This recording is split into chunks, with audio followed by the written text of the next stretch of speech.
Good morning. It's 8:07 on News Talk 107.9. It is a Monday. Welcome back, everyone, after quite the weekend. If you're following March Madness and basketball, I hope your brackets survived. I mean, there's always a few little upsets. I don't think there was anything too terribly catastrophic, Julie, that happened over the weekend. Florida. Yeah. We lost Florida. Oh, who did they get beat by? Now you're going to ask me. Okay, it's okay. Florida were they number one or number two?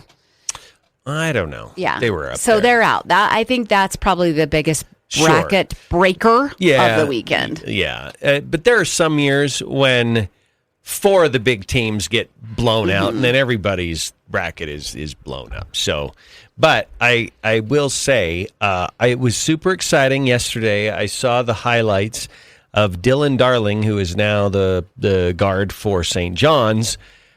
He played 1 year for the Bengals at Idaho State University, and then, of course, he entered the transfer portal, went to play for Rick Pitino and make lots and lots of money, and who could blame him for doing that? But he hit the buzzer beater against Kansas yesterday, which that was fun to see. It's the first buzzer beater that we've had in March Madness so far. Yeah, and the post-game interview was a little funny between him and Rick Pitino because Dylan Darling had thrown up a three, and I didn't watch the shot, but apparently it was a pretty bad shot. Yeah. And Rick Pitino was like, I didn't give him a bad time about that. And Dylan Darling reached up to the microphone and said, yes, he did. Yeah, well, it was good. It was a layup though that won the game. Yes, it was a layup that won the game. Mm-hmm. Yeah, but anyway, it was fun to see that and have at least a little tie here to East Idaho and watch that. And I actually have St. John's in one of my brackets beating Duke. Oh, you do? I do. Is that your mascot bracket? I think it's my paid one where I have Michigan winning the whole thing. Oh, really? And that's the bracket that's currently in second place. Okay. My mascot bracket is still in first place. Right. That's true. So so that bracket is either going to do incredibly well or it's going to go down in flames. We'll see. Yeah, we'll have to see. But yeah, Julie and I were joking earlier because we put the bracket together, anyway, the office. I won't say the office pool because we're not going to admit to anything, but we're having the bracket challenge here.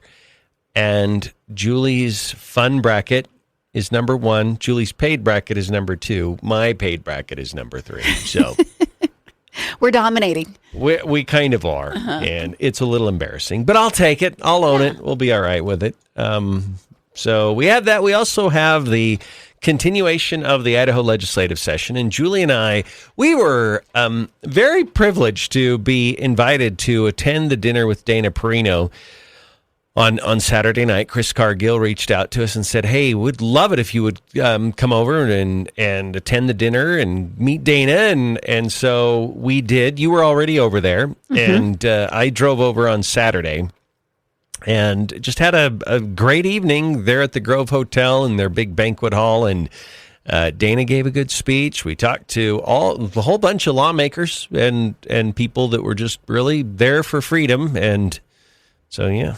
If it wasn't sold out, it was right on the edge. Had to be close. It had to be very close.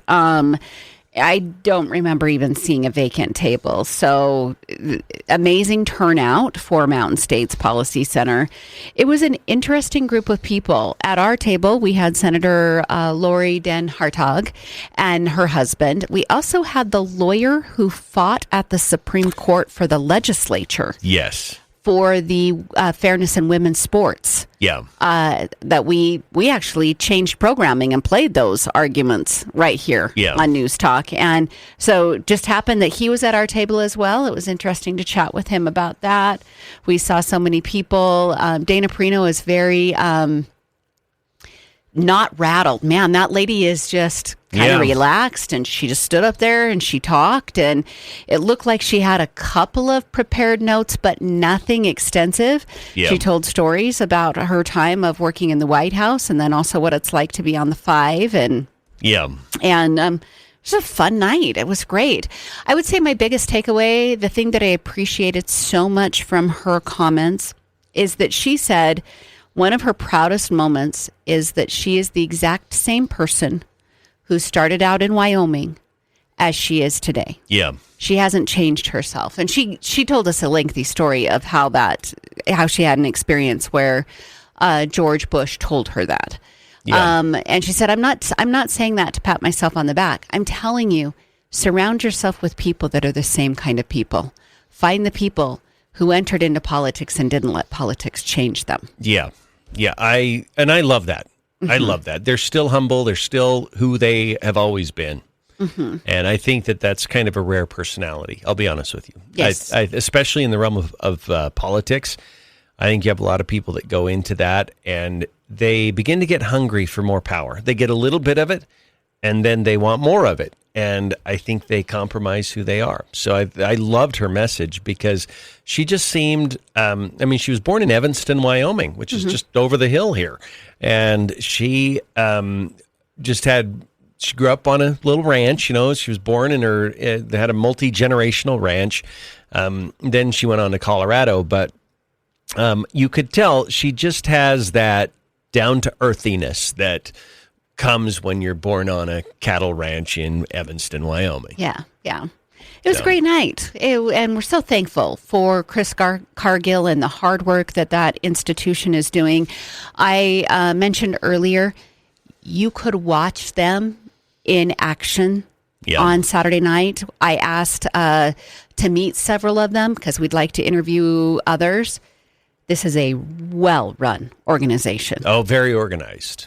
Yeah, it is. Everything seemed to just, and they've done this a few times. They've done this rodeo before, but they just, they knew where to go, what to do, and who was doing. And they actually had to change venues too because they were working around Dana's availability, which their typical venue, which I don't know what it is, but they actually had to move from that to the Grove Hotel.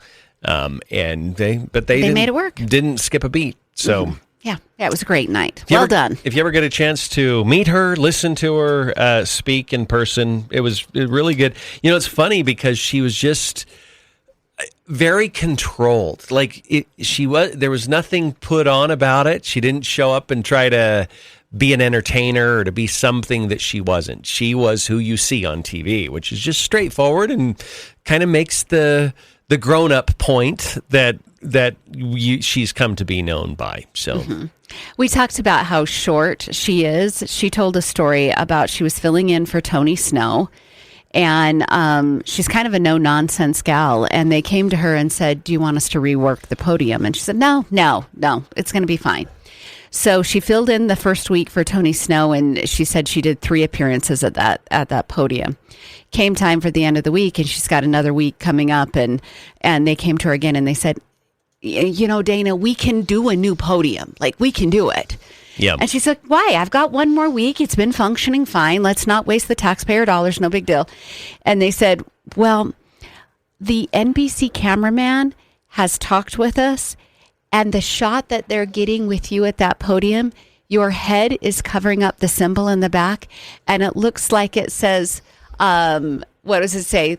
Instead of the White House, it says White Ho, because White Ho. Her head is covering up where it says house. And she's like, okay, maybe let's rework the podium. maybe we should have a podium. Yeah, that was, the room loved that. And then the other story that she told about Senator Crapo, she wanted to have an Idaho tie. It was early on in the Bush first term, and they're in the Rose Garden at some ceremony, and it happens to be Senator Crapo's birthday. And so here's, George W. Bush, how he is, and she briefed him, but only in writing. Yeah. And he said, and we want to wish a happy birthday to Mike Crapo. And said it several times, Mike Crapo. And she's like, I'm going to get fired because, that's not the pronunciation. So there were several Mike Crapo jokes through the night. Yeah, she just was a fun gal, very measured. She didn't even really chuckle when she told a story. You can tell she has been refined. She did mention at the beginning of her speech that she's the oldest of the kids, which came with a lot of responsibility. And you can see that in her personality. Yeah, very much so. Yeah. And I think we youngest children can see that better than, maybe she can. But so we have that. We also have another week of the Idaho legislative session getting underway. It was interesting, the conversations that we had, Julie, we chatted with Speaker Moyle. We talked with Josh Tanner. You caught up with Jordan Redmond. We sat at Lori Den Hartog's table. So we had a lot of good opportunity to talk with our lawmakers. Barb was there, Barb Ehart. So we chatted with her and walked back towards the Capitol even with her and had a good chat. And I think they're all pretty eager to be done with this legislative session. Yeah. We made some joke. I don't even remember what we said, but that they were going to start throwing things at each other on the House floor. Yeah. And it was funny because Josh Tanner didn't even break. He was like, yeah. Yeah. Pretty much. Yeah. That sounds about right. That's good. I don't know who you were talking to, but I rounded the corner and I was shocked to see Todd Achilles. I'm like, what is he doing here? This is not his crowd. It's not, he's not going to get a lot of votes or support.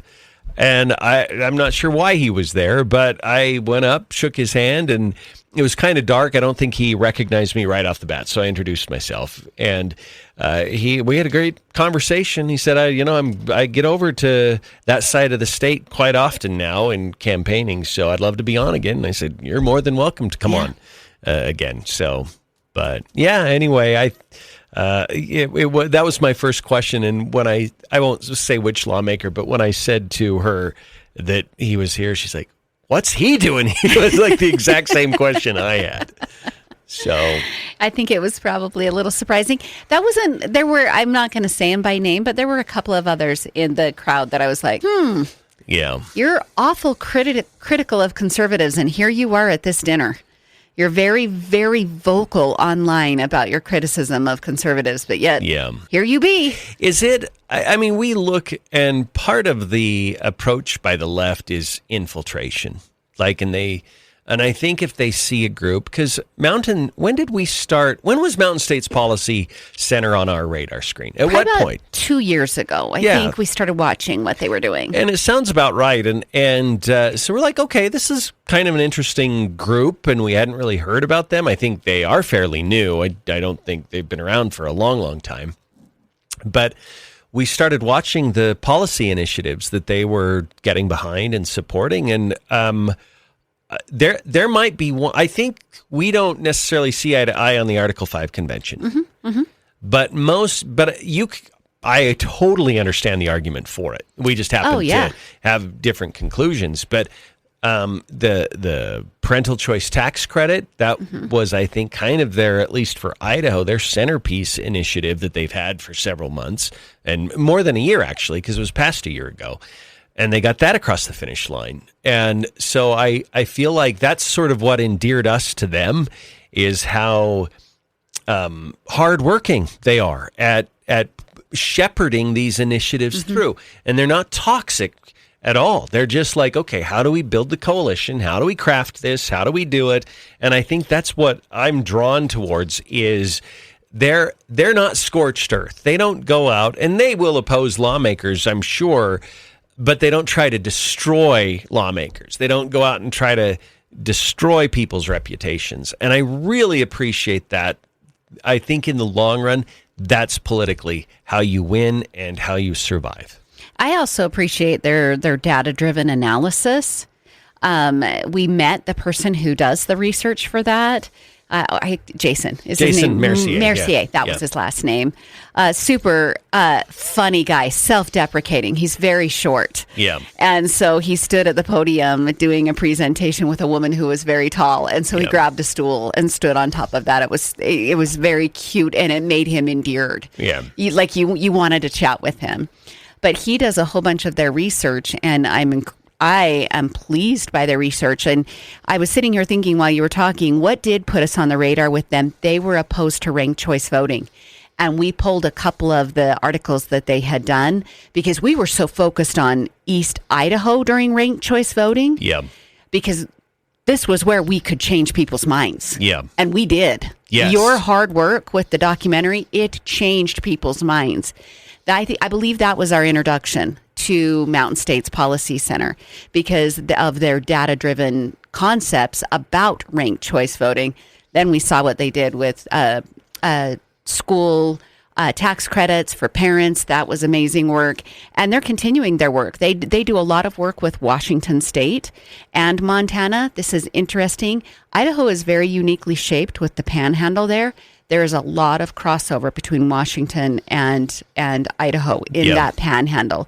So it's very interesting to have their information where they're dissecting both states. Yeah. That's beneficial to Idaho to understand what's going on in Washington.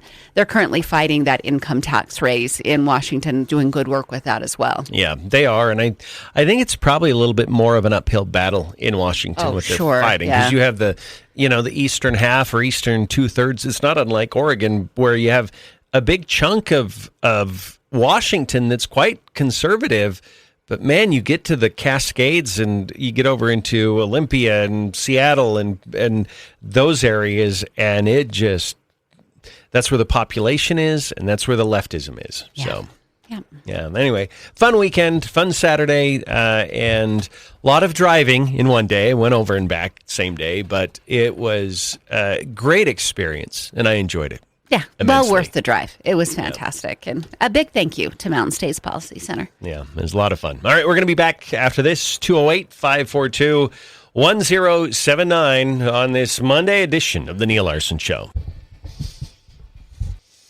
All right, we're back. It's 8:28 on News Talk 1079, Neal Larson and Julie Mason. If you'd like to reach the program, 208-542-1079. You can call, you can text, and we'd love to hear from you. So I want to throw this at you, Julie, because the bathroom bill. Someone said, I totally agree with men should not be in a restroom with a female, but there have been times when the men's room is occupied and the ladies' room is available, and I'll use the ladies.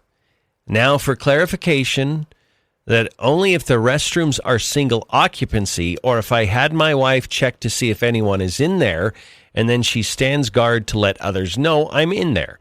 What are your feelings on that, and would this law make that not acceptable? So, well, a strict reading of the law would make that illegal. And if you knowingly or willingly go into a bathroom and it's not what you are, gender-wise, sex-wise, then you're technically breaking the law. However, I don't think any police officer, any prosecutor, any person not like directly related to this, I don't think they're going to pursue charges in that scenario, because you are taking very abundant precautions to make sure you're avoiding the awkward situation or the uncomfortable situation. I think when you talk about prosecutorial discretion and police officers have discretion when they write a ticket or when they pursue something, I think they're going to be like, okay, well, you had to use it. I would say though, only do it if there is an urgency, and you simply cannot wait for the men's room. I wouldn't do it because you're a little impatient and you're in the Maverick and you don't want to wait another minute or two. I would avoid that. But I think if you're having a real biological emergency, your wife's with you, and just say, hey, we got to do something now, then I think in that situation, most people are going to just have some grace and go, okay, I get that. But I wouldn't do it just for convenience sake. I would do it only for urgency's sake. We'll be back after a quick break. Hey, it's Brad from Now 105.1 and QP99. I'm in the studio here. I love our studios, by the way. Ranger Rick back there. There's Neal and Julie doing their thing. Hey, when you want to advertise on the radio, what do? You call the radio station, right? But what do you do when you want to advertise on Facebook and Instagram and Hulu and Disney Plus and Peacock and the other TV streaming services? You can kind of click around on them and make guesses or read books or take courses online on how to do that advertising. Or you could call us at the radio station. At Sandhill Media, we take care of your local radio and digital marketing. So reach out to us at sandhillmediagroup.com and we'll make sure that your message gets heard and seen wherever your customers are. Okay. I'm going to frame my response here with an understanding that I do absolutely everything to avoid public restrooms. I don't use them very often. So I wouldn't say I have a ton of experience with public restrooms because I purposely don't want to be in them. Okay. With that being said, I am shocked at that this argument comes up. Do people really have this happen that often? That one restroom is occupied and you can't wait? I'm so confused. I don't think it comes up that often. I mean, if you're in a crowded place, I don't see men arranging with their wives to stand guard at the restroom so they can go. Like I don't see men who are clearly men going into the women's room or vice versa. So I don't see that happening a lot, but I'm sure the person texting in probably has had an instance or two where it needed to be done. Someone just said, yes, it does. So okay, see, I don't get this because I'm 53 and I've never had to do this once in my whole entire life. I will say I don't sit and watch who's coming and going in and out of the bathroom. But when someone says, yes, it does, just to counter what we're saying, come with some receipts. I mean, tell us how often, where were you? What was the situation? I think there's a common sense approach to this. And in general, 99.999% of the time, if you're a boy, biologically, doesn't matter what you think you are, but if you're biologically a boy, you go to the boys' room. If you're a girl, you go to the girls' room. That's just how it. That's why we have these bathrooms, right? If there are exigent circumstances where there's a pending biological emergency, nobody's going to get mad at you if you ask your wife or someone else to stand at the door and say, "I got to take care of this issue." So nobody's going to prosecute that. Nobody, no cop's going to go after that. No prosecutor's going to go after that. You hung something in the girls' bathroom the other day and you said, would you check it before I go in or something like that? Yeah. Hey, there's at that time of morning, there's 8 people here. And right. You still had me check. Yes. I just think that maybe this excuse is being used, not genuinely. Yeah. That's my fear. Yes. Someone said that I've had bowel issues over the years. It's happened a handful of times. So, okay. Hey. Someone said I never thought of it as an option in general. Someone is playing dad joke and saying a bowological emergency. A bowological emergency. Yeah. I don't know. I feel like this is one of those things where we can go, I feel like I'm not being critical here, but I feel like this excuse that, well, I was having an emergency and I needed to use the other one, so this law can't exist, is the same excuse that the librarians used, that it's just too hard to put the porn somewhere else. Right. I think we can figure out the hard. I think we can too. And I think that every law should come with a recognition of some common sense exemptions and exceptions, right? Mm-hmm. If you get pulled over by a police officer and you have to do a U-turn on a rural highway somewhere to go back to whatever, the cop's not going to get you for that because maybe you have a broken taillight and you need to return home to fix the taillight. Stupid scenario, but whatever. He doesn't expect you to drive 2 miles down to the next intersection, take that, and then come. If you do a U-turn in front of the cop because and you do it safely and you do it situationally aware, that cop's not going to get mad at you. You're being safe about it. And even though technically you probably violated the law doing that U-turn, or you violated the law because you ran across the road for a very good reason and you're jaywalking. The problem that we have here, and I think that we're seeing this attitude from some people who oppose the law, they are creating this no exception standard to these rules. And I look at it kind of like immigration law. Because I had a friend from high school email me a couple of weeks ago. I didn't email him back, but I did react on air. And he talked about how they've had, he's farmer, and he knows of situations where there are very, very young people here. They've never lived in Mexico. Maybe they were born there, but they came here as a baby or a toddler. They don't know the language. They don't know the culture. They don't know that. The law, strictly interpreted, says deport them and send them back. Mm-hmm. Common sense says you can't do that. That's not the right approach here. We've got to create an accommodation in those unique circumstances. And I feel like that's something we're failing to do in this bathroom discussion.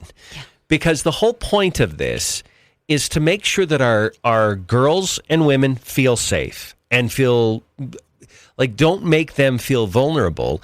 And we're elevating the feelings of adults going through something that I'm sure is difficult, but we're eclipsing our daughters and our wives and our girlfriends and sisters and everything, because we are now pandering to the feelings of a few complicated adults. Mm-hmm. And I feel like that is not the right approach here. But they go to these exceptions, these edge cases, these marginal situations, and they toss out the entire law or their ability to support a law like this because they're using the exception and plugging it in as though it's the rule. Yeah, and we've had a lawmaker who has repeatedly told us something that's being missed in this bathroom law that is not being talked about enough is the fact that the way that the law is written protects the business owner. Yeah. So if you believe in enterprise and everything, you should be grateful that there's a law that's going to protect the business owner. Yeah. Because basically what this says is if I've got bathrooms and I have one marked boy and one marked girl, and someone chooses to break the law and dress up like a girl and go in the girl's bathroom, the business owner is now protected. It falls on the person. Yeah. The person who went into the bathroom. That's the person who has the responsibility in this situation. The business owner is over there making burritos and nachos. They don't have time to monitor the bathroom. And so this actually protects the business owner. Yeah. Yeah, and I think that's good. I got someone said, you can't relate to a crowded event where old urgent bladders and beer are involved. The sanitized scenario you described, you chose to go there. All right. Are you telling me you can't avoid events where there's old bladders and beer involved? Yep. Mm-hmm. Don't make my daughter feel uncomfortable because you chose to go to an event that has beer and old bladders. That's not my daughter's problem. That's not my wife's problem. Visit the bathroom more frequently because you're the grown-up. Yes. Why do they make it everybody else's problem? I don't know. You're the grown-up. We don't change rules for grown-ups when young kids need protected. Yeah. Yeah. Someone said you should try going into a bar on ladies' pool night. Both bathrooms are used, whether it's a men's or the women's. Now, again, it's your choice to be in the bar. It is. You've made that choice. And a bar is not going to have kids in it, by the way. Yeah, that's true too. And furthermore, I view this, and some people would say, well, that's a glaring double standard. A man walking into a women's restroom is a much more intimidating situation than if a woman walks into a man's restroom. So I'm not really worried about ladies' night at the pool hall. Mm-hmm. Okay, men are not going to feel vulnerable and perhaps in danger doing that. I would actually encourage the women to protect themselves. I would too. I'd be like, okay, well, at least I've done enough crime stories. That's what I would encourage of you. Mm-hmm. Yeah. All right. Well, a lot of emotions around this, though, Julie. We're getting a lot of people texting in. Yeah. I don't know. What you're going to notice, and you're going to see this with new build restaurants. They have single occupancy bathrooms. Yeah. I was in one just this weekend in Eagle, Idaho with my son and daughter-in-law. The restrooms were, you go in, you have your own sink, you have your own bathroom, and you lock the door. Yeah. That way the business doesn't have to play any kind of game here, and you don't put any little kids at risk. Yeah. Yeah. But those are new builds. It's a lot harder to retrofit, and it's very expensive for the business owner to retrofit. Yeah, I would agree. We actually had an officer text in who said there is the letter of the law and there's the intent of the law. As an officer, we try to look at the intent of the law, and yes, I have stood by as a door guard for my wife in a couple of occasions in which she had exigent circumstances, but I should clarify only at a single stall situation, and I will say I completely agree with this legislation. Great. So here's a police officer that says, look, you can manage the extreme cases here. Absolutely. Ben Furman acts like police officers are incapable of handling a unique circumstance. And I take issue with that because I see officers de-escalate conflict all the time. They sort out situations where there's disagreement and they're like, okay, let's find out what really happened here. Mm-hmm. And so, yeah. Okay, should we break? Hey, yeah. 8:41, our time, 208-542-1079. If you'd like to join us on the program, we'll be back. We'll continue after this. All right, it's 8:46. Conversations I never thought I'd be having today, but we're back. Someone suggested, Julie, you shouldn't laugh so hard at my dad jokes, and then I wouldn't tell so many of them. And I just want to say back to this person, it's not Julie's fault that I tell so many dad. I would tell them even if Julie didn't laugh at them. And about half the time I roll my eyes at him. Yeah. So I'm not sure how I'm to blame for your dad jokery.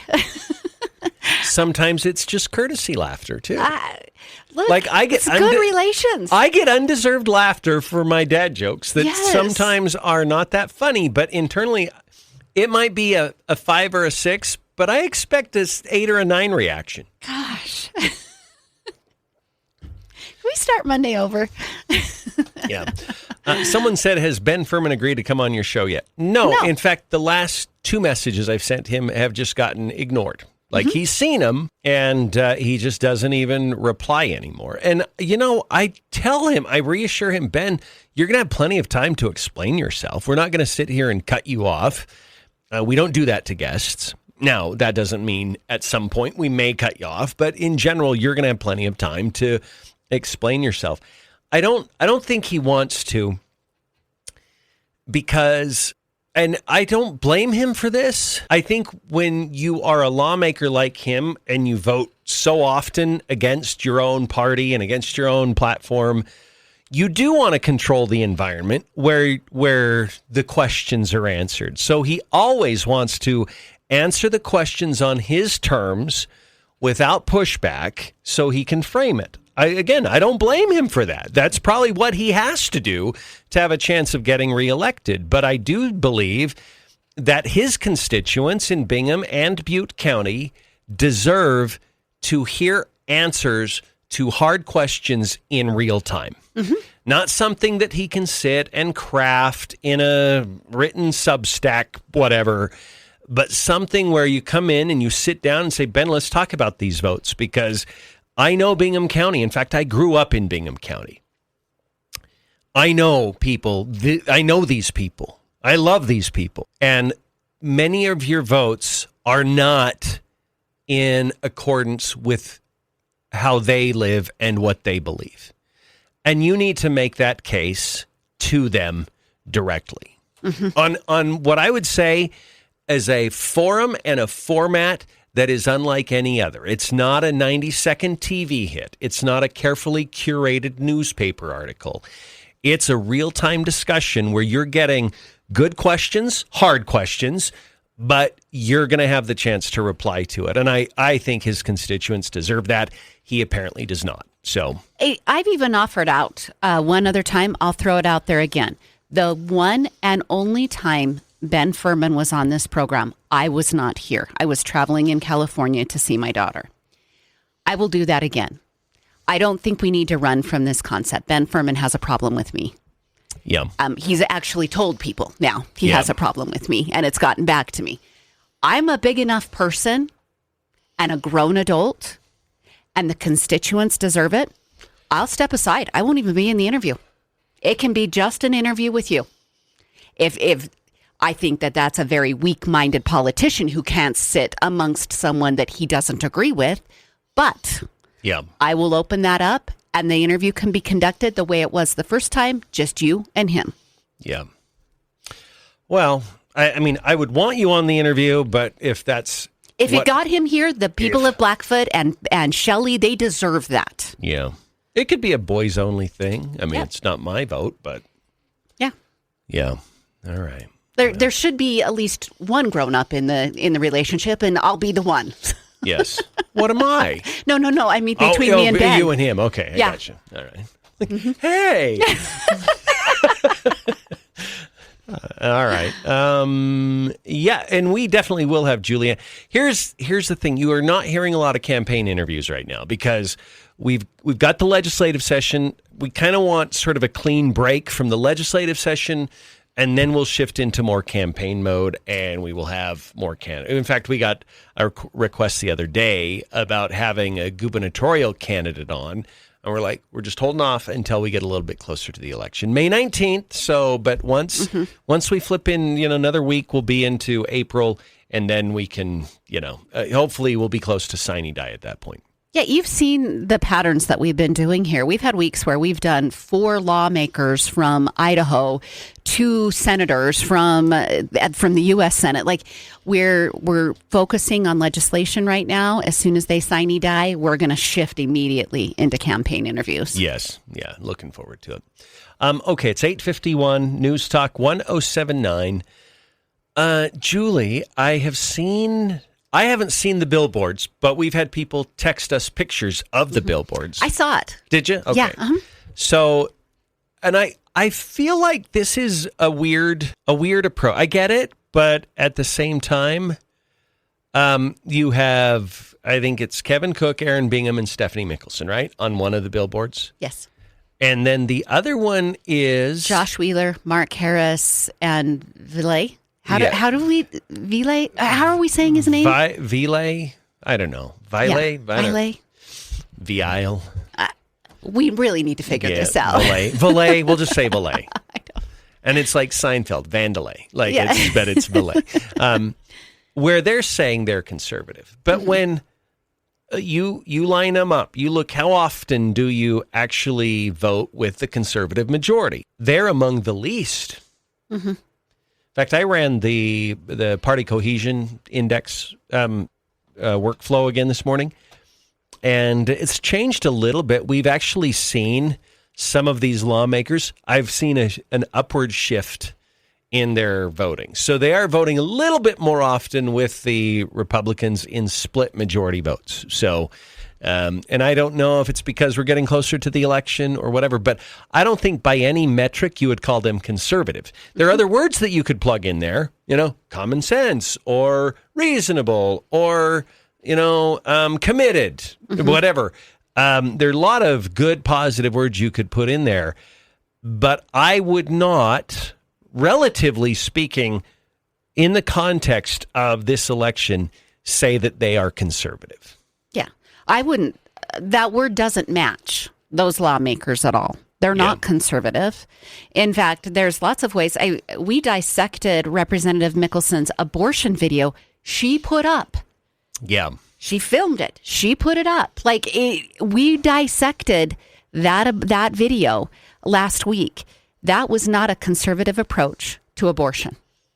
Mm-mm. Yet she's got the title conservative over the top of her picture on a billboard. Yeah. I don't think it's honesty. Isn't this another version of the dishonesty that comes when you align with the Republican Party, but then you don't end up supporting the platform? Mm-hmm. Like, if you truly are a Republican, then you can legitimately call yourself conservative because you read the platform and we don't expect 100% compliance. But I think generally, you got to be there. You got to, you might have some issues with this, or you might have a different approach. You might be more incremental on that issue, whatever the case may be. We're flexible on how you apply that conservatism, but sometimes there are things that happen where you're clearly not conservative. Mm-hmm. And when you are finding reasons to, and going out of your way to make Idaho's abortion law less pro-life, then you're probably not a conservative. You may be other good things, but conservative is not a word that I would attach to that. You're also in that video about abortion actually not being factual. She said there was a 0 chance that a 24-week or a 25-week born baby would survive. It's just not. It's not correct. I think she said as high as 27. Yeah, that is not. I mean, it's a quick search on multiple platforms. You can see that she's wrong. Yeah. So, because now it's around 22 weeks. Yeah, and they've even had babies survive at 21 weeks. So she's just factually wrong. Plus, she's not conservative. Yeah. And I don't even know why you would be flirting with those weeks anyway. Even Republicans who are saying we do have to have a more, I'll use your word, common sense approach to abortion, they say somewhere around 12 weeks or 15 weeks. Why is she up there flirting with 27 weeks? Yeah. That's not conservative. No, it's not. And furthermore, you're not going to convince Idaho. You might have a discussion about a heartbeat bill, or you might have a discussion about, something very, very early on in the pregnancy. But Idaho's very pro-life, and she's in a district that's very pro-life. Mm-hmm. And the idea of going ahead and aborting a baby at 26 weeks because you've made a determination you don't think that it's viable, that's not going to play well. We always try to err on the side of the baby. We know that there are these unique circumstances, but you err on the side of life. You err on the side of giving that little baby the best fighting chance he or she can have to surviving. And that's the posture that I believe that we should take. And there are a lot of options at those points. She talked about one unique situation where the membranes are broken, and I just am like, okay. I think that, in fact, you had healthcare professionals commenting on that, saying what she's saying is not even close to factually true. Mm-hmm. Yeah. And it's not conservative. So it's she's got her facts wrong. And she's not conservative with even when she's manipulating the facts to kind of make her position look better. Yeah. And maybe I shouldn't say manipulate, because maybe she's just that ignorant to the actual survivability of a child. I don't know. Yeah. I won't say she was purposely manipulating, but it would lead you to believe that she could be, simply because the search would take her less than 10 seconds to figure out her facts were wrong. Yeah, that's true. That's true. All right, 8:57. We'll be back after this.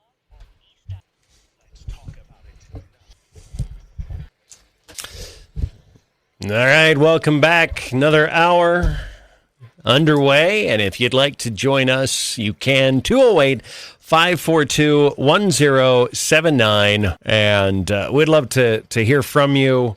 Your thoughts on this legislative session. I feel, Julie, like we had the budget process kind of tearing the lawmakers apart. Like, there was a lot of, I would say, relationship damage that was done through a lot of that. I also think that the cultural bills that have gone through have also created a bit, or at least, if not created it, revealed and deepened a rift that we have seen inside the Republican Party. Mm-hmm. So we've got some interesting things going on in the Republican Party right now. We have a group that is very far right. They've kind of joined together. They have their own little nickname. I don't want to get into the middle of all of that, so we're not going to talk about it. You've got that little group. You've got this group of East Idaho lawmakers. Yeah. And we have been told now by multiple lawmakers from throughout the state that we have interviewed and chatted with that it is very recognizable, this little group of East Idaho lawmakers. In fact, I was talking to one lawmaker, and they said that they're often referred to as the crazy Mormons. So really? Yeah. Mm-hmm. So we're not part of those conversations. We're just being told little bits and pieces here and there. But you have this group of East Idaho lawmakers that is very far on the other side. Yeah. And then I think you have lawmakers in the middle who are just over there trying to do some good things, help culturally, ask some good questions, get some budgets done. And I fear the two ends of the spectrum are getting the most publicity and the most dark money. That's probably true. I would agree with that. And it's those margins that are attracting a lot of attention as well. But I like a lot of the bills that have been passed. I think that Governor Little's signature is always kind of a wild card with some things, but I feel like he's been signing the bills that I'd want him to sign too. So we had the 60 seconds of silence, which, Julie, I feel like we could spend a lot more than 60 seconds talking about that bill. Maybe this is a generalized observation, but brought on by that particular bill that the governor did sign late last week. How non-resilient have people become? Yeah. That 1 minute of silence wrecks you. And I'm talking about the teachers that are groaning about implementing it. I'm talking about the keyboard warriors on social media that are livid that lawmakers are just giving a space for students to pray if they want, meditate if they want, just cram for that quiz if they want. It doesn't matter. As long as it's silent and you're not being disruptive, it's 60 seconds. That's it. Mm-hmm. That's it. Do you know, I saw a keyboard warrior, lament that the fine here was going to be given to the 17-year-old boy that decides to disrupt this by making flatulent sounds or whatever. Sure. And I was like, okay, first off, wow. Way to misinterpret. Second off, I actually think the high school teachers have probably got the easiest gig here. Yeah. It is early morning, first hour. These kids aren't ready to throw a fit yet. No. No, that's true. The high school teachers are going to have zero problem with this. Yeah. Zero. In fact, I even think the middle school is probably going to be okay. It's your second and third graders that you're going to have a hard time keeping quiet between all of this. Yeah. And most really talented second and third grade teachers are really good at it. Yeah, I don't know what we're freaking out about. So I think maybe, Julie, we have to be careful. I think you've got the handful of teachers that are not happy about it, and their complaints are floating to the top. So that's the most visible thing. I would bet you somewhere around 80% of teachers are like, that's fine. We can do 60 seconds. That's not a big deal. I mean, we do lots of things in a structured way anyway, every day. We're perfectly well equipped and handled to say, kids, we're going to take our 60 seconds right now. And then you start a little timer on your smartphone and you just let it go to 60 seconds. And then boom, you're off teaching math or whatever the case may be. I don't think that this is some high hurdle for any teacher out there. And I actually think most teachers are like, I think this is a great idea and we'll have no problem incorporating it into our classroom environment. In fact, you can easily identify from this, I'm betting you can easily identify the teachers that probably complain about just about everything. Yes.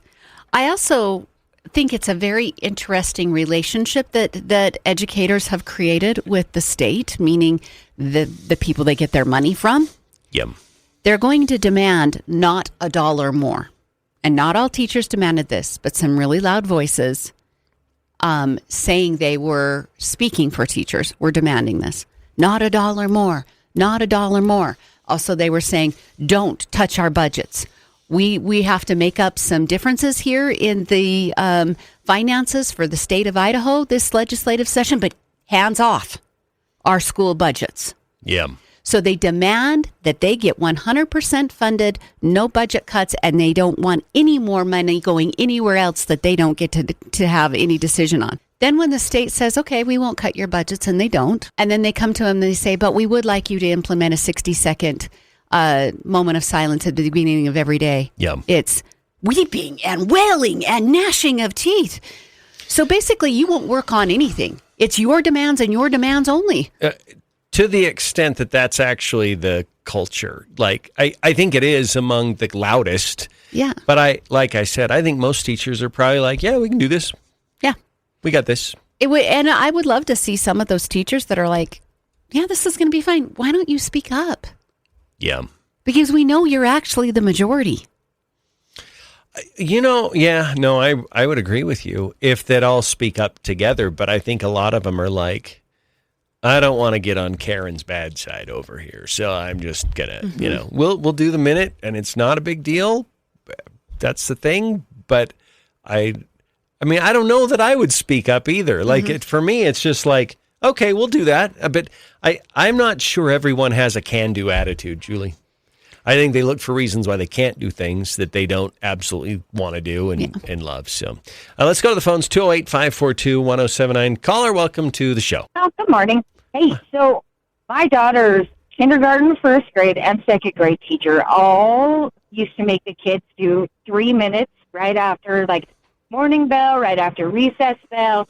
First minute was get your wiggles out. Second minute was do your breathing. And the third minute was just sit and quiet and get ready to listen. Like, so if you can teach that, kindergarten, first grade, second grade, like my daughter knows, like she's 15 now, of course she knows, but she knew all through high school, like you got your 3 minutes and then was on to learning.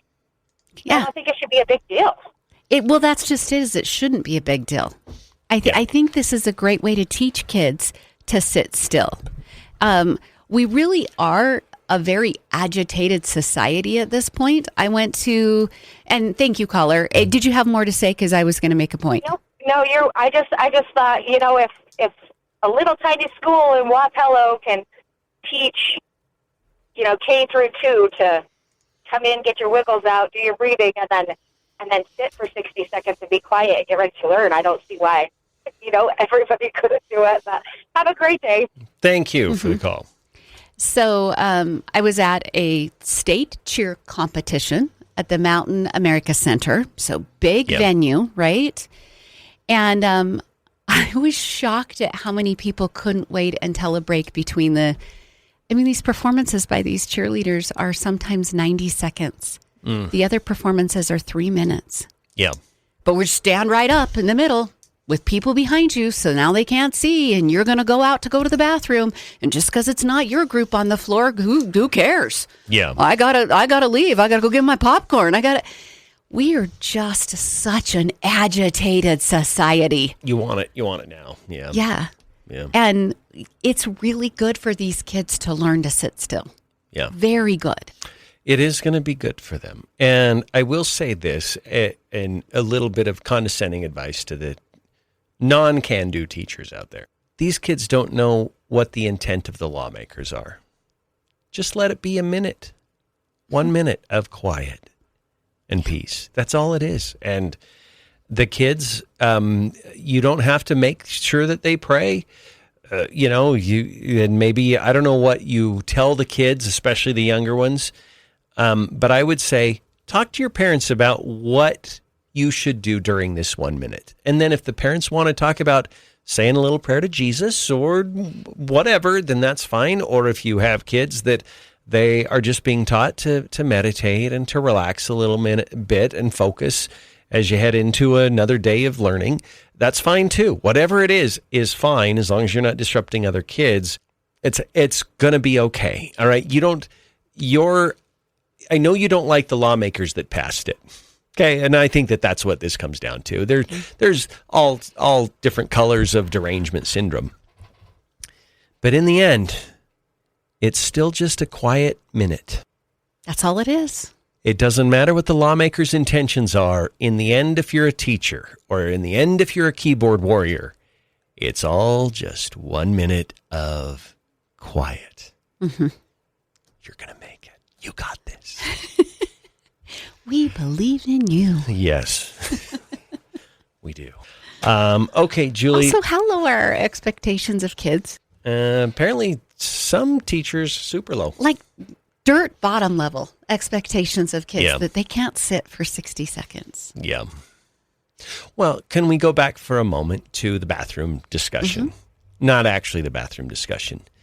But you had these people who are like, well, what if this and what if that? And so that's going to come up during this, and they're going to be like, well, what if they only make it to 53 seconds? And like, it's okay. They'll do better the next day. Nobody's policing that you get to exactly 60. Yeah. Just give them give them a good close to a minute. It doesn't matter if it's Yes. 53 seconds or 67 seconds. Just give the kids a minute to pray, collect, meditate, whatever, and you're going to be okay. The lawmakers are not going to stand there with a stopwatch measuring you. No. So, Yeah. There's a lot to be said for effort here. yeah. Yeah. Okay, Julie, there was another bill, 822. This is the bill that would, and I think this is kind of the same, where, and now that you mention it, for some reason we have adults in medicine and academia that want to create a secret relationship with kids. Not about everything, just about their sexuality and their journey to discover themselves. So this is Brian Lenny, Senator Lenny, asking pretty straightforward question of Melissa Webb, who happens to be an RN in Boise. And he asks, in fact, he asks once, she does not answer, and he asks again. Parents are the primary stakeholder or authority in a child's life. Ms. Webb. Thank you, Chairman, Senator. I absolutely hope that parents can be the foundation for children, and we have plenty of laws that they are the legal entity that supports their minor children. And I know that poorly written bills that become law jeopardize the safety of many of our children, especially in the LGBTQ community. Another follow-up, Senator? Mr. Chair, I was just wondering if you could answer the question maybe directly. Senator, if you want to maybe restate the question? Sure. It was just a yes or no question. I was just, same question. The question hasn't changed. So the answer is no then? You don't believe parents are the primary authority or stakeholder in their child's life, or yes? Ms. Webb. Thank you for the question. I have a feeling this is trying to be a gotcha question, so I'm going to choose not to answer. No, her position on the issue makes it a gotcha question. This is not hard for most people. Yeah, parents are the primary authority in children's lives. That's not hard to say. It's not hard to believe. You don't need a whole bunch of words and sentences and paragraphs to explain why you don't believe it. Just have the courage to say, no, I don't believe that. I think that the medical establishment and the education establishment needs to intervene in between parents and children. Mm-hmm. And just state it. There are lots of people out there who will agree with you. And I think they don't want to say it. Yeah, she's calling it a gotcha question because it will be blatant in people's minds what their intent is. She knows what her intent is. Yeah. She's explained what her intent is, but she doesn't want a yes or no because it's so affirmative, so declarative. Yes, the education system and the medical establishment should be able to be the primary focus in a child's life before the parent. Would it be fair to say, no, we need parents to feed their kids. We need parents to get their clothing. We need parents to provide the shelter. But when it comes to their sexuality, we're the primary gatekeepers of that. Is that fair? Like, I don't feel like that's a completely inaccurate reflection of it. And they might say back, well, no, it's just we're only talking about the kids that don't feel comfortable being forthright with their parents on that issue. So we're going to create a safe space because this is a big issue for kids, and this is a tough issue for kids.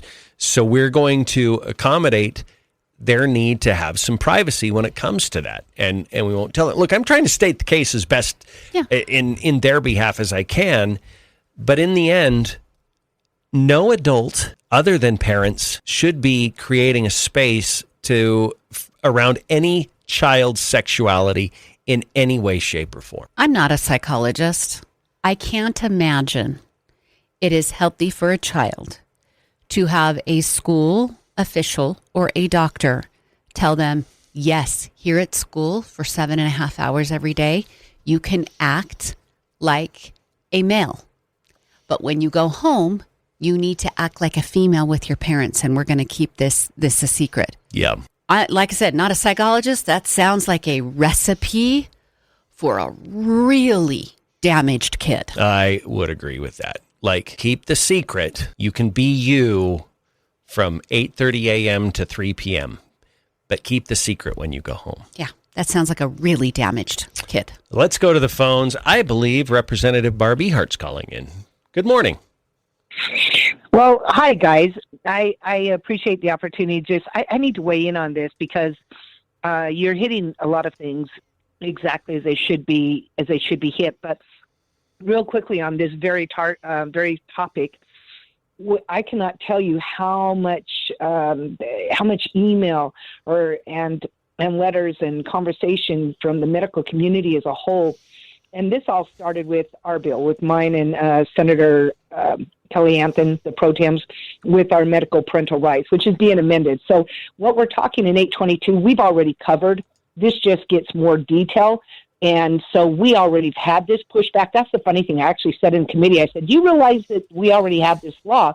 But what the schools did, you guys, is a lot of the schools with their, carte blanche waivers tried to undercut and undermine what our medical parental rights bill was, including the fact that it includes counseling, and you can't do this. And some of what's been interesting is on some of the emails from some of these medical professionals, they specifically have said that we are hindering their ability to have great relationships with the kids.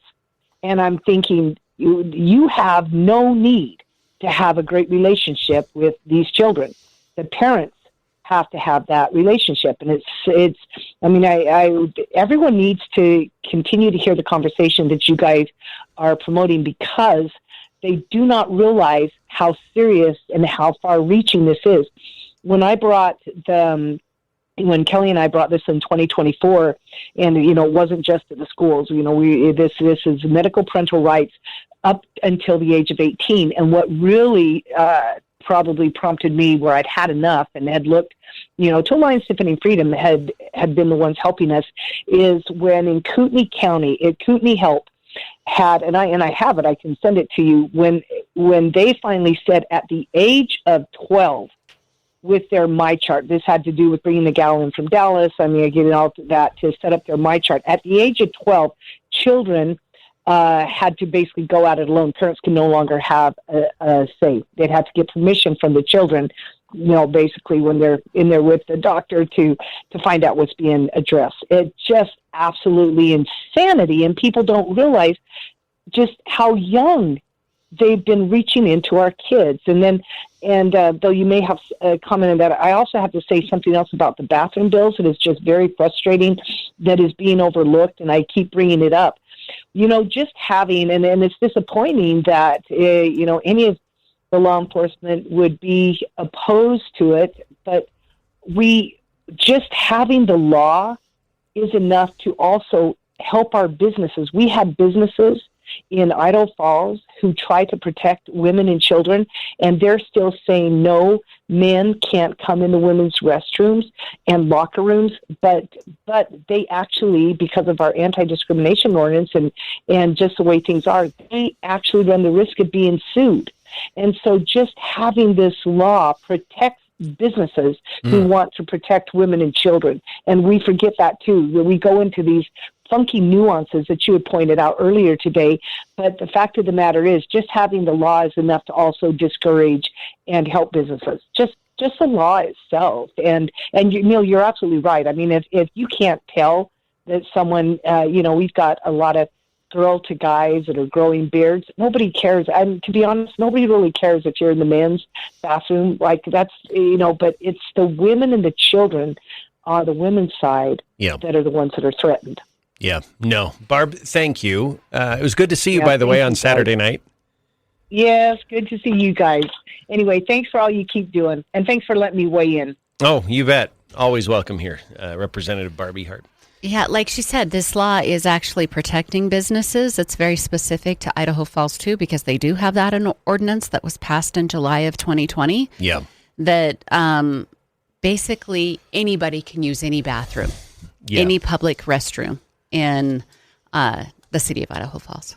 I would love, and I don't say this with, I'm not turning the vice here. That's not the spirit I'm saying this. But with this now on the horizon, and I don't know what phase this bill is in, this would be a great issue, I think, for specifically Mayor Burtonshaw to ask the council to revisit this, to proactively take care of this issue before the state's going to take care of it for you. Because I think we could get into an environment where cities will sue. They have no standing because the state has control of the cities. The state, the legislature has every authority to tell cities, you cannot pass these ordinances like this. Okay. And they do this all the time. And I think that it's good because you need to know who the authority is. And in this case, the legislature is the authority.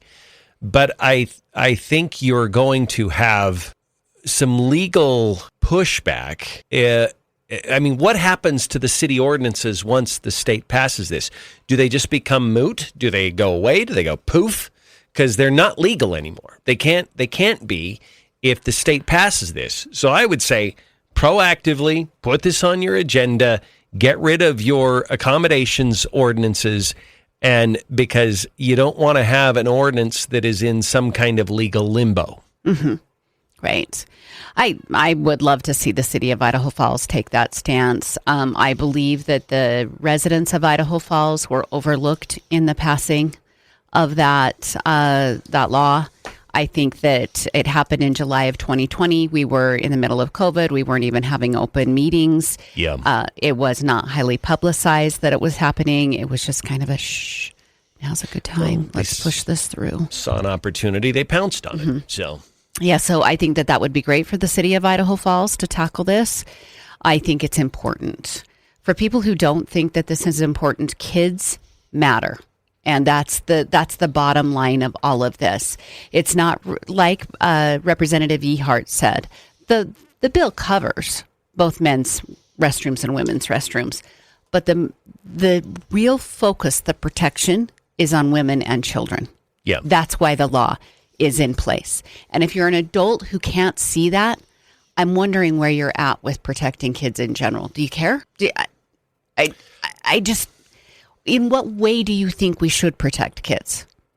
And should we just, okay, why don't you never sit in on a doctor's appointment with your child ever again? Yeah. Just put your kid in the room. Let the nurse and the doctor do whatever they want. Well, that's true. There's an interesting corollary between this and the other bill that we've been talking about, the bathroom bill. I think nobody in their right mind is going to say, I don't care about kids. But they're going to have caveats. They're going to say, I do care about kids until this point. And that to me is basically saying, the point you're making is you really don't care about kids. Adults will figure it out. Okay, we may be in uncomfortable situations, or we might have to do hard things, or you might be in a situation that's not ideal for you. I don't care. You don't create the situation that's ideal for yourself at the expense of a child. Look, we did this after 9/11. Air flight changed dramatically. You had to start taking off your shoes. Security was different. Lines were longer. You had to provide more information. And we all did it to protect people. Yeah. If you can figure it out in TSA, you can hold it. Yeah. You can use the appropriate restroom. Yeah. Agreed. It's not that. Julie, I was lamenting, I think, off the air earlier. Did you ever think when you were a kid growing up in the 80s that in, 40 years, our arguments are going to be confusion over bathroom use? Nope. I never anticipated this. No. And along the medical lines, real quick before we go to break, I'm just going to tell a quick story. My youngest daughter's senior year of high school, she went to Cambodia on a service trip. She was gone for nearly 3 weeks. She had to get some additional vaccinations to make that trip. It was required or she couldn't go. So we went to the local health department and we got those vaccinations. And we were going through some paperwork and they had asked if I wanted my daughter to have the HPV vaccination. Yep. And I said no. So it was newer at that time. I felt very confident she wasn't sexually active. So I said no. At some point, I had to leave the room and go get something. When I left, that nurse talked to my daughter and said, "You're old enough to decide for yourself. Would you like some more information?" I would have lost it. Now, my daughter didn't tell me till we walked out. I would have lost it. And my daughter told her, "No, my mom and I talked about that. I don't want that. I'm fine." And it went, and the nurse stopped and went on with everything else. But she purposely waited until I left the room and informed my daughter that she was old enough to give her own consent. Okay. Now, my initial reaction here, which isn't always the best, I would try to get that nurse fired. Yeah, I wasn't going to that place. I know, but once the parent makes, but what about other kids? You know that nurse is doing it to every teenage girl that comes in. Yeah. If mom leaves, then she's like, "Hey, guess what? I know what your mom said, but you can make this choice on your own." I don't want healthcare professionals working like that. Mm-hmm. But I give that example for people who think that this doesn't happen. Oh, it happens. That was a very benign example. Yeah. What if my daughter had gone into a doctor's appointment and said, "I want to change my sexuality," and the doctor said, "Okay, this is between us"? Yeah. No, that can't be. That can't be tolerated. 9:36. We'll be back on News Talk 107.9. Wow. Mm-hmm. That would have infuriated me. How old was Marley? She was 17. No, let's wait. She was 18 because it was her senior year. She was 18. Oh. That changes it a little bit, but still. But still, I think the state of Idaho, you're old enough at 16, so she could have said it to her at 16. Yeah. Well, you want to know why people are trying to get out of the public education system? This is why. Okay, let's get set here. All right, 9:38 on News Talk 107.9. I like a question that a listener asked, though I think would probably disagree on the premise of this. It's thought-provoking. And someone texted in and said, "Something just hit me. What if the parents are pushing transition on a child that doesn't want it? I don't support government getting into families, but I also don't support whack job parents forcing kids to do that either." There's no good answer. How do you handle that situation? So I had read that a little bit earlier. I get their concern that it could be the opposite direction of this. Yeah. I think the stance you always have to take is that the parent is always the lead until it can be proven that it's an abusive situation. Yeah. And we could find these little pockets where, yeah, but it could be turned this way. I think you have to have the overall rule. The parent is always the primary. Yeah. Until it's an abusive situation. Well, I go to the mall, go to Walmart. You're going to see bad parenting all over the place. Mm-hmm. Just because it's bad parenting doesn't give you the right to intervene or interfere. I mean, I've seen parents scream horrible profanities in front of their kids. I've seen parents that are not taking care of their kids. It's not abuse. It's kind of neglectful, but I'm like, it's not my place to just intervene and try to do what's best for the child. It's only our place to intervene if we need to prevent abuse of the child. Mm-hmm. Those are two different points. Right. I was at a high school basketball game. It was a girls' basketball game. I was actually sitting with the opposing team because I had a better view of my daughter who was being the cheerleader at the game. Yeah. So that's why I was at the game. Was not for the actual game itself, but to watch my daughter cheer. I ended up next to a father of one of the players on the opposing team. He never shut up, screamed from the stands the whole time. And by the way, his team was winning. Yeah. And he's still telling his daughter, she's not doing enough. She's not doing enough. She's not doing enough. In my opinion, that was bad parenting. Yeah. Did I have any right to say anything to him? Absolutely not. No. He can do that to his kid if he wants to do that to his kid. Yeah. It's bad parenting. That's just how it is. Yeah. And he will always have the right until it reaches an abusive place. Now, I would hope the people who are close to them, if they see something, they say something. I interacted with this person for about an hour and a half. Yeah. One evening. I would hope the people who are closer were watching. Yeah. I don't have a right to say anything to him. lay off the Red Bull before you come to the game. You know what I did want to do? I wanted to start yelling counter things, like to his daughter. Yeah. Like, let's say her number was 55. I love your braid, 55. You're adorable. Like, I wanted to build her up in some other way. So he was trashing his daughter? His own daughter. Oh, that's lousy. It was rough. It was, yeah. That's kind of lousy. Mm-hmm. That is lousy parenting. Well, and I've always thought, if they're coming after our kids, and I know the answer, so nobody needs to get all worked up by me asking this question. Can we go after their kids? Can we start secretly teaching them about Jesus and about, you're going to be okay with that? I don't think they would be. Right. I don't know why they've cordoned off a child's sexuality and said, now I have the right to intervene on this issue. Mm-hmm. Where did they get that? Where did they get that sense of entitlement to intrude and occupy that place in our children's lives? Answer that question. It feels, I don't have the answer, but it does feel very worshiping at an altar, that sexuality has become so primary in their focus. It's almost religion-like. Yes. To them. That's true. Almost, and I think in their worldview, it kind of is that, and don't get me wrong, your sexuality is a key part of who you are, but I think they almost treat it like it's almost everything. Mm-hmm. And maybe that's part of the reason why they feel just entitled to intrude and invade that space.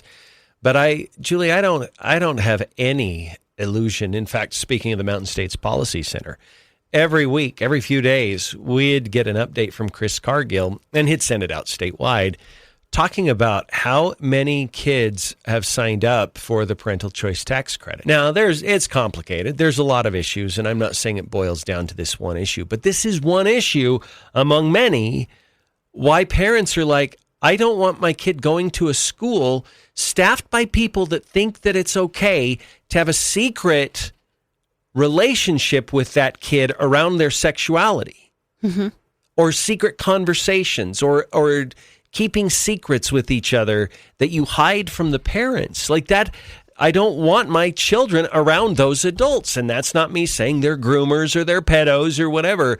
I'm just saying I don't want my kids around adults that think that that's okay to create those secretive relationships. So I want to focus on the word relationship, because we were talking about this in the last hour. So the relationship concept is really interesting to me. I expect a coach to have a relationship with my child. Mm-hmm. I think that is a desired result of team sports. But the relationship should be about the sport. Yeah. I'm teaching you leadership skills by, hey, I want you to run this drill. I'm teaching you grit by saying, hey, you've got more in you. Give me 2 more minutes on the court. Yeah. You're teaching life skills via the sport, and that's the relationship I want from a coach to a child. The same thing is true with a relationship with a teacher. I want you teaching my child how to interact in a group setting and how to excel in their education, math, science, English. Yep. Those are the things I want. I don't need you talking to my kid about their sexuality. Yeah. And I don't need a coach talking to my kid about their sexuality. I don't even need them talking to my kid about a boyfriend or a girlfriend.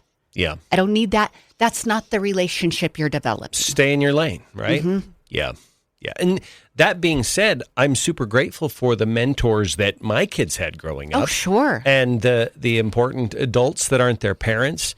But those were adults that were not cultivating these secret channels of connection or whatever it is. And I think these people mean well? Probably. They had several medical professionals that testified, some in person, some via Zoom.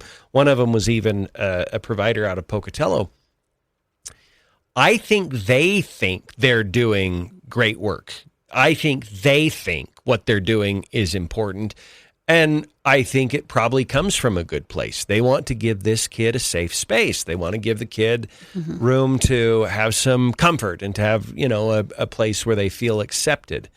So, I mean, I'm not going to 100% condemn them, but I will say it's not appropriate. That's not your role as a provider, as a teacher, or any other leadership capacity that you might have in relation to my kid to craft any kind of a secret around their sexual journey, around what they're learning and what they're becoming. So I say it politely and respectfully, but out of that. Those aren't your concerns. And I think that we all need to be protective of our kids.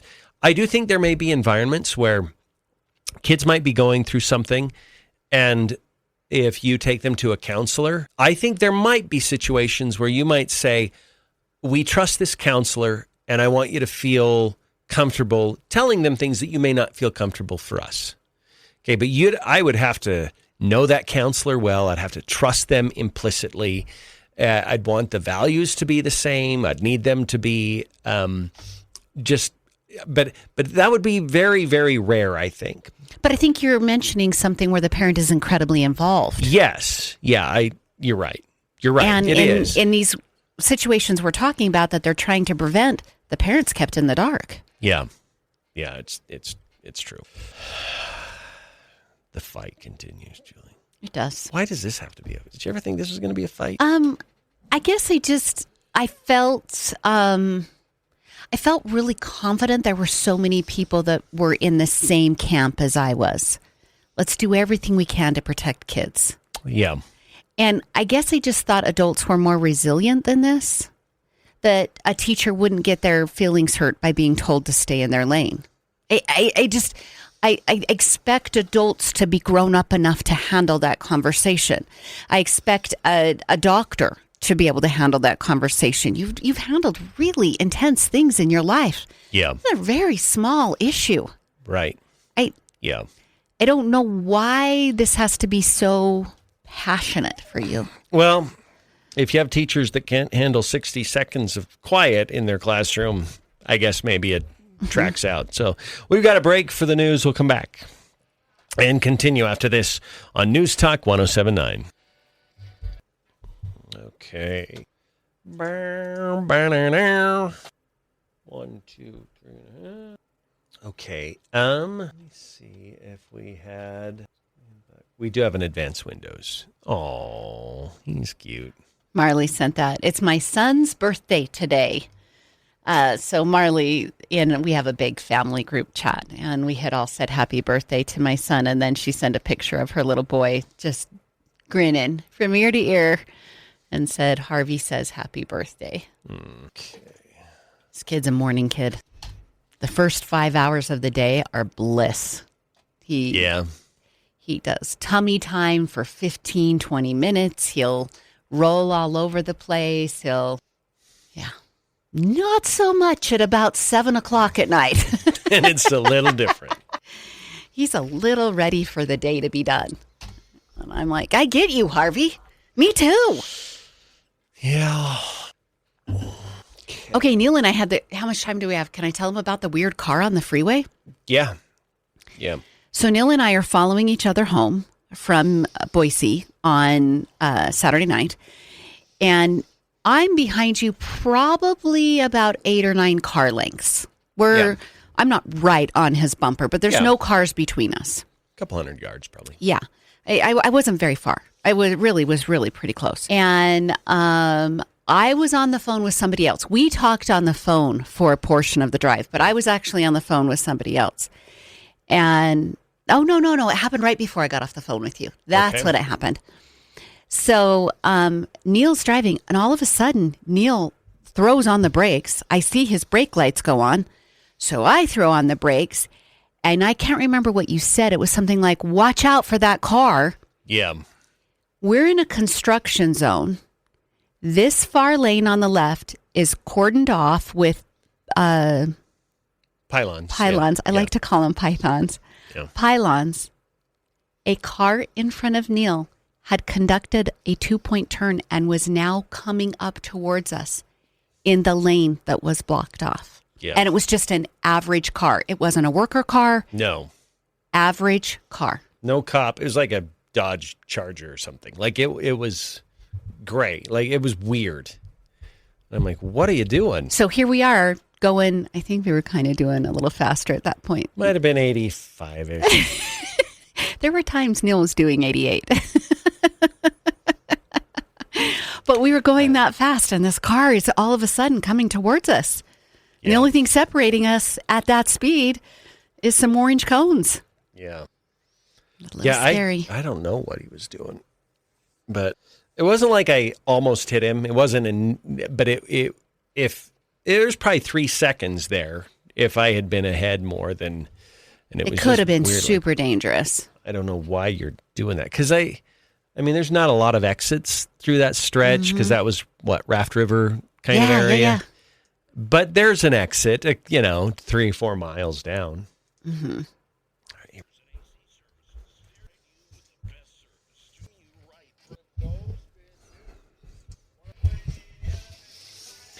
9:53 News Talk 107.9. Let's talk about your windows right now and getting them factory direct from Advanced Window Products. You know, we have Todd and Scott in from time to time, and we talk about a number of things, how they manufacture their own windows, how they are custom made for your home. You don't have to retrofit your house for some generic sized window. They actually fit the windows to what's in your home right now.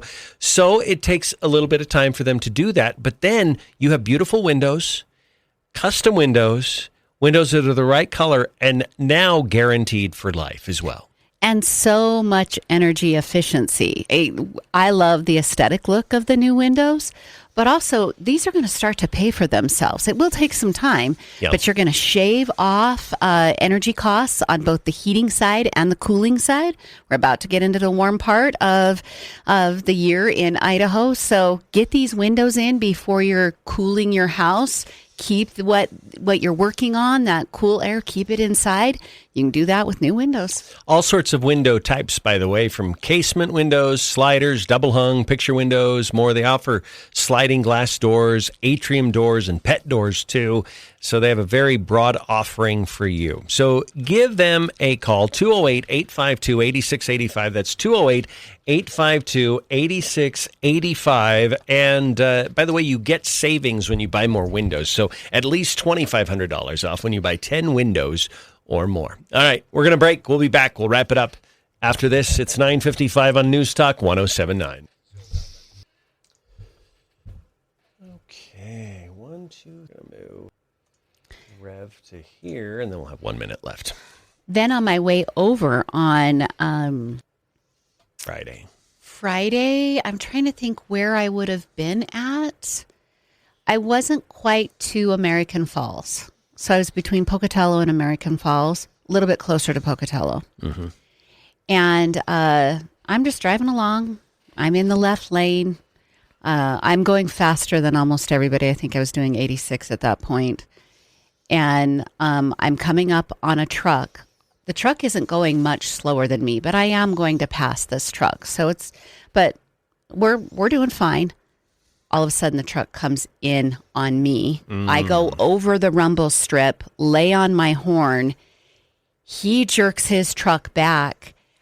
I think he might have been asleep because he pulled off the side of the road. Wow. I think it scared him tremendously, is my guess. Yeah. That's my guess of what had happened, is he was asleep, came over, I laid on the horn and scared him bad enough. He threw out the anchor, pulled off to the side. Yeah. Wow. Cinnamon bears. That's what I had for my snack. To keep you awake? Yeah.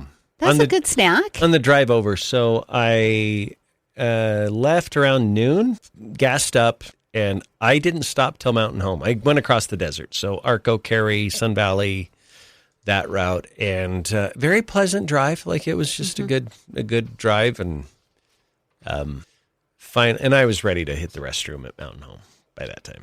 I didn't stop at all on the way over, and I had licorice on the way over, and then we stopped in Mountain Home on the way back. Yeah. Because I had to gas up. Neal had gassed up earlier that day, but I hadn't. So I needed to gas up, which ended up really fine because I got out of there before you did. Yeah. So Neal didn't even really have to wait. I changed my clothes, gassed up, went inside, got us waters.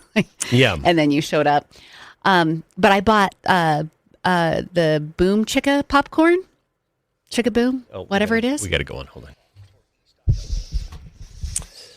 All right, 9:58 on News Talk 1079. Neal Larson along with Julie Mason. The legislative session continues. Julie will have good update tomorrow for our listeners as this flurry, these last week or two is going to have a flurry of bills coming through. And who knows whatever gets passed in the House if it'll actually survive scrutiny in the Senate. So we just don't know. And for programming later in the week, I've already heard from Senator Rish's office, so we'll have him on Thursday. It's going to be an interesting conversation because we can talk Iran. Do we have Senator Crapo on Wednesday? Sorry, yes, we do. There's a backstory, a Dana Perino story to all that. So Senator Crapo on Wednesday as well. So, all right. Okay, we will see you all tomorrow. Clay and Buck are up next on News Talk 1079.